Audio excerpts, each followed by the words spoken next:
Sarah, bonjour. Bonjour. Merci d'avoir répondu à l'invitation.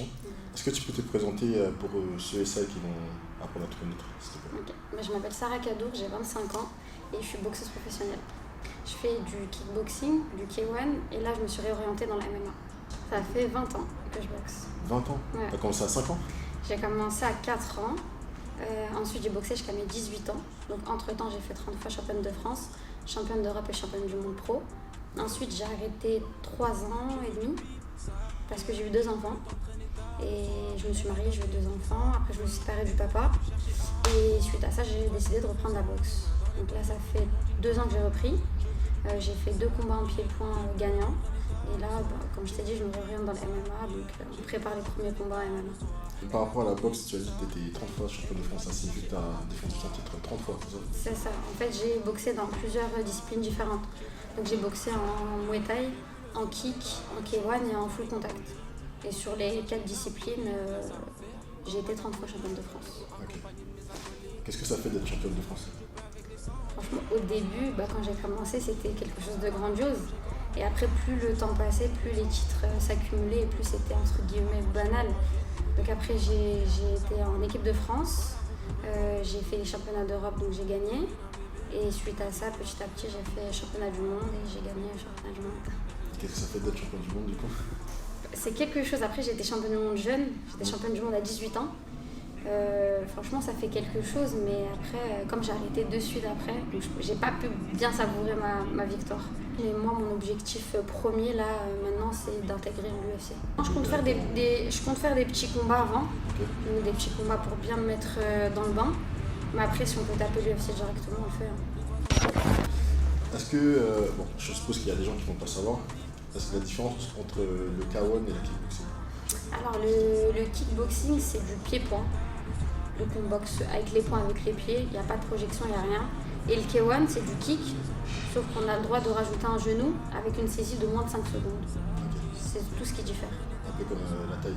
Ouais, la taille c'est encore différent parce que la taille on a le droit aux projections, donc on a le droit aux saisies de jambes, on a le droit aux coudes, on a le droit aux projections, etc. Donc c'est vraiment 3 disciplines vraiment différentes. Mais après la base de toutes ces disciplines là c'est le kick, c'est le pied-point. Aujourd'hui, on est au MMA Factory. C'est ça. Ça fait combien de temps que tu t'entraînes ici? J'ai signé ici en janvier. Ah, c'est récent. Ouais, c'est récent. J'ai signé ici en janvier et voilà. Et comment ça se passe les entraînements avec tes partenaires d'entraînement, avec le coach?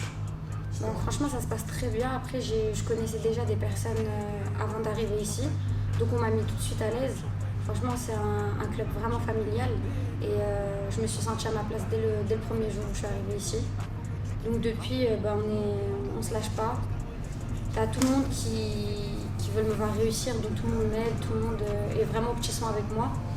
Surtout qu'on n'est pas beaucoup de femmes ici. Donc franchement, c'est nickel, j'ai rien à dire. Justement, tu es une femme. Est-ce que ça a été dur pour toi de commencer le sport de combat et d'intégrer, si on peut dire, un sport d'homme? Au début, quand j'étais petite, ça a été compliqué parce que c'était vraiment un sport d'homme. Ça veut dire que le sport à l'époque et aujourd'hui n'est pas vu de la même façon. Parce qu'aujourd'hui, on a de plus en plus de femmes qui se mettent à faire des sports de combat pour X raisons. Après aussi, c'est devenu un effet de mode. Donc voilà, mais après à l'époque c'était un peu compliqué de se faire sa place, surtout quand je te disais tout à l'heure par rapport à mes titres, ça veut dire que j'ai beau être championne du monde, ça change rien, parce que t'as toujours les mecs qui sont au-dessus des meufs quoi, donc ça a été très très compliqué de me faire ma place, mais une fois que je suis revenue, non, c'est à toi de prouver sur le ring ce que tu vaux. Et en tant que maman, c'est pas le genre non plus? Autant que maman, c'est un peu compliqué parce que moi j'élève seule mes enfants. Donc c'est compliqué d'allier vie de sportif de haut niveau et vie de maman. Mais mais Dieu merci, j'ai ma famille qui est à côté. Et avec une bonne organisation, tout passe.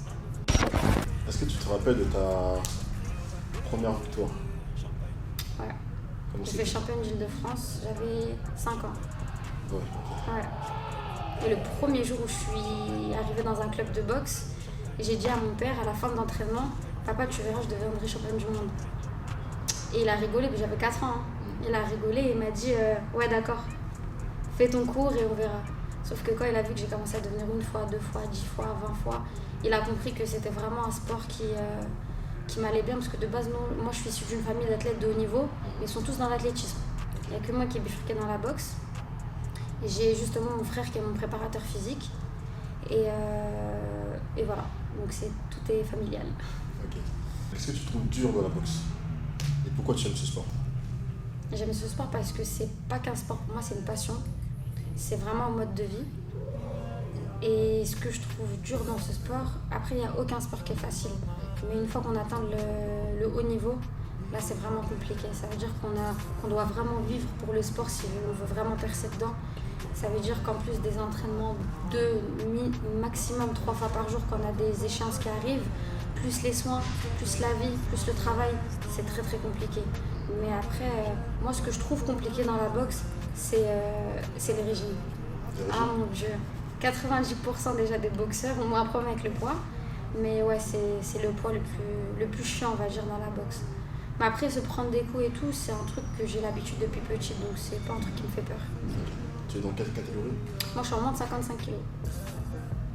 Et du coup, c'est très dur pour toi de perdre du poids juste Ouais. avant de... Ah ouais, c'est Encore compliqué. C'est compliqué parce que des fois, par exemple, là, en temps de Covid, moi, ça fait 1 an que j'ai pas boxé. Ça veut dire que on fait le yo-yo. Des fois, on va nous proposer des combats, on va commencer à maigrir, le combat est annulé, on va regrossir, tu vois, on va faire le yo-yo et c'est assez compliqué de t'entraîner sans échéance à côté, tu vois. Donc on essaye, mais c'est assez compliqué, quoi. Le MMA ou la boxe? Pourquoi tu bifurques dans le MMA? Je bifurque dans le MMA parce que en pied-point, je pense avoir fait le tour. Okay. Ça veut dire que, avec tous les titres que j'ai eus, à part intégrer le Glory, je veux dire, il n'y a rien. Après, ça me dérangerait pas d'intégrer le Glory là, tu vois. Le Glory, c'est une organisation internationale de pied-point. Ça me dérangerait pas de l'intégrer. Mais après, on va pas se mentir, en MMA, il y a de l'argent à faire. En pied-point, il n'y a pas d'argent. Et qu'est-ce que j'allais dire? Et maintenant, le MMA est plus reconnu pour les femmes qu'à l'époque. C'est-à-dire maintenant qu'il a été légalisé en France, c'est plus facile, entre guillemets, d'intégrer quand tu as des vraies compétences qu'avant, tu vois. Donc d'où ma réorientation. Après, j'avais besoin de... Je suis quelqu'un de très impulsif, c'est-à-dire j'ai besoin d'un sport où je dégage tout ça. C'est-à-dire le pied-point, c'est bien, mais il y a trop de règles pour moi. C'est-à-dire que le MMA, c'est rentre dans la cage de celui qui en sort vivant, c'est lui qui a gagné, quoi, tu vois. Donc je préfère ça. Après, je veux faire quand même des combats en pied-point, tu vois. Mais ma priorité maintenant, c'est le MMA. Est-ce que tu penses qu'être sportif de haut niveau, c'est accessible à tout le monde? Qu'est-ce qu'il faut pour toi pour devenir sportif de haut niveau? Des sacrifices, des gros sacrifices. Moi, je sais que avant d'être athlète de haut niveau, je boxais comme, on va dire, tout le monde, en amateur, etc. Mais pour atteindre le haut niveau, c'est vraiment... faut te préparer mentalement.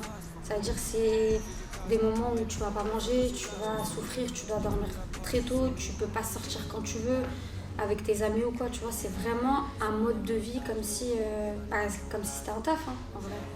Et c'est assez compliqué, mais après, une fois que tu aimes le sport et que c'est ta passion, normalement, tu n'y vois pas d'inconvénients.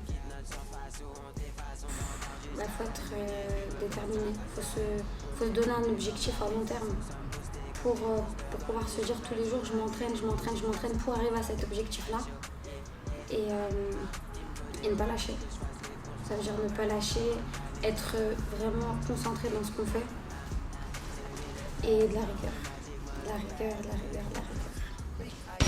Je remercie ma famille déjà, ma famille, mes enfants, les personnes qui font les sparring partners avec moi, mon coach Fernand Lopez et mon frère qui est devenu préparateur physique.